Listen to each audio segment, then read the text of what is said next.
तो रजनी तो बेचारी बनकर पति से सारा काम करवा रही थी और पति माँ से बचकर रजनी को सारी शॉपिंग करवाता है। रजनी भले ही घर से साड़ी में निकले, लेकिन रास्ते में वो कपड़े बदल लेती।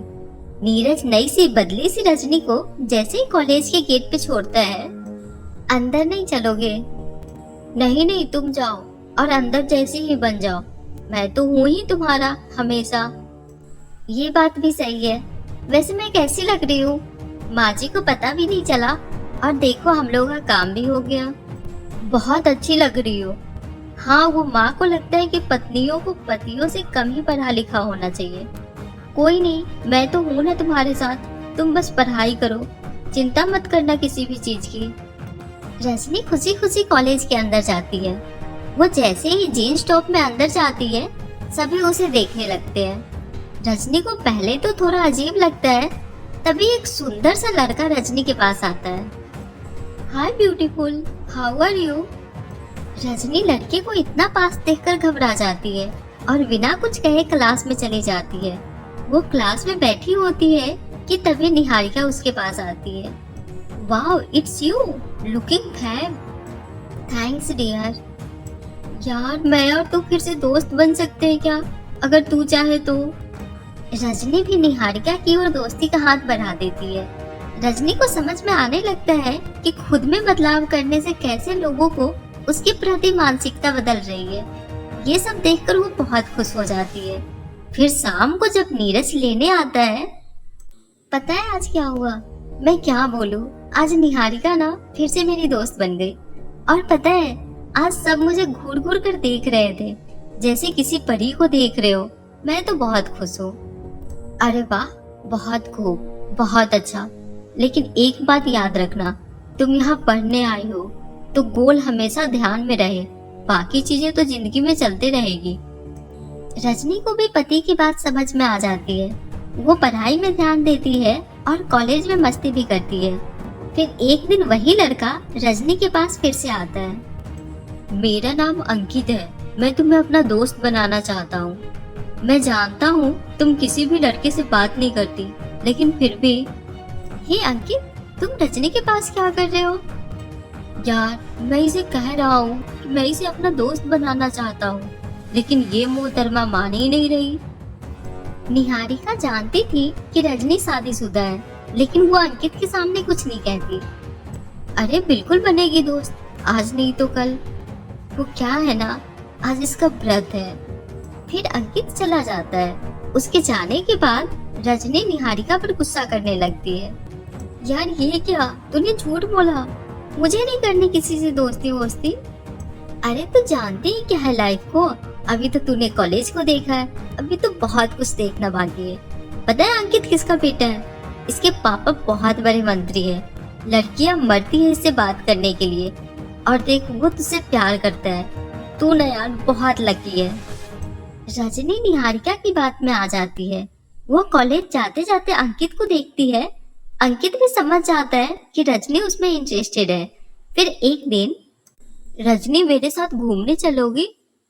हाँ, पर कहाँ?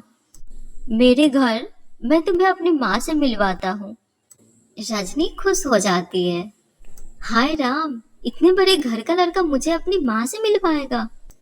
रजनी अंकित के साथ जाने को तैयार हो जाती है। अब अंकित और रजनी आए दिन कॉलेज छोड़कर घूमने जाया करते। रजनी रोज कॉलेज से देर से घर आती, जो उसकी सास को बिल्कुल पसंद नहीं था। रजनी, रोज रोज देर से आना ठीक नहीं है बेटा। कॉलेज तो 4 बजे बंद हो जाता है ना, फिर तुम रोज अंधेरा होने पर क्यों आती हो? तो क्या करूं, पढ़ाई छोड़ दूं?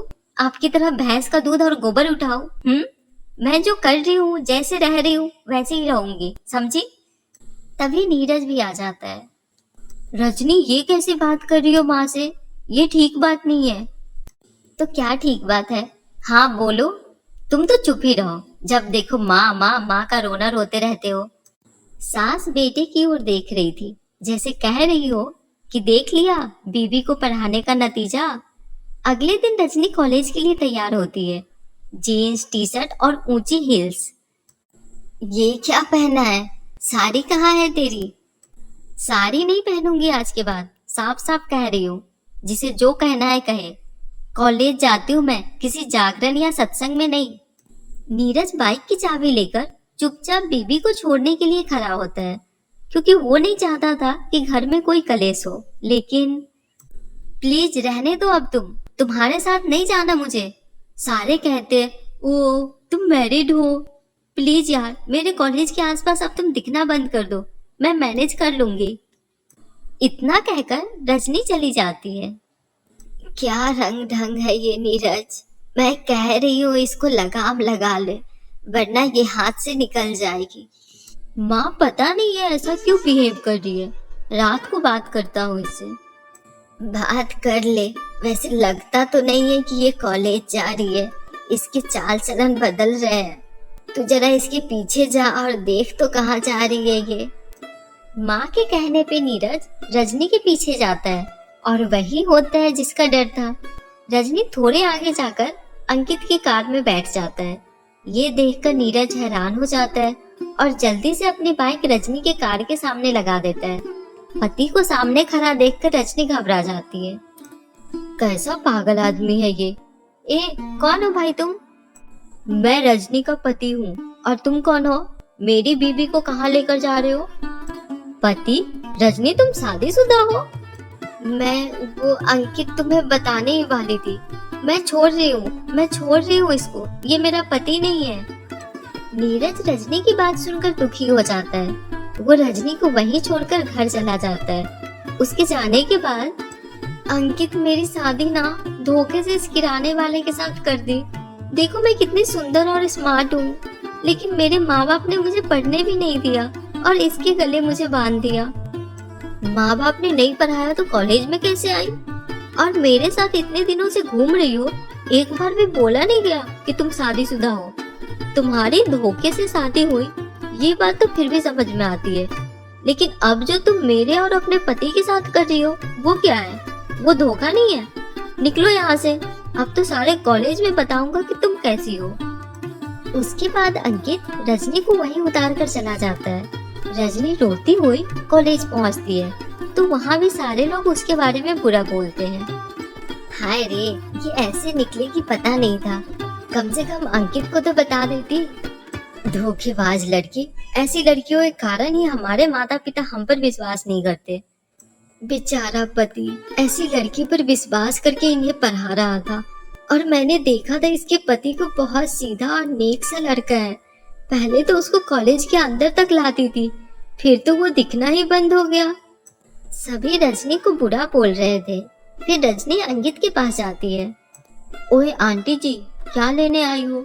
मैं नहीं फंसूंगा तेरी जाल में, चल हट यहाँ से, निकल। रजनी को समझ नहीं आता कि वो क्या करे। एक ओर अंकित ने उसे भगा दिया तो दूसरी ओर नीरज। रजनी कॉलेज छोड़कर घर जाती है। आज बड़ी वक्त पर आ गई, क्या बात है, पढ़ाई का भूत उतर गया।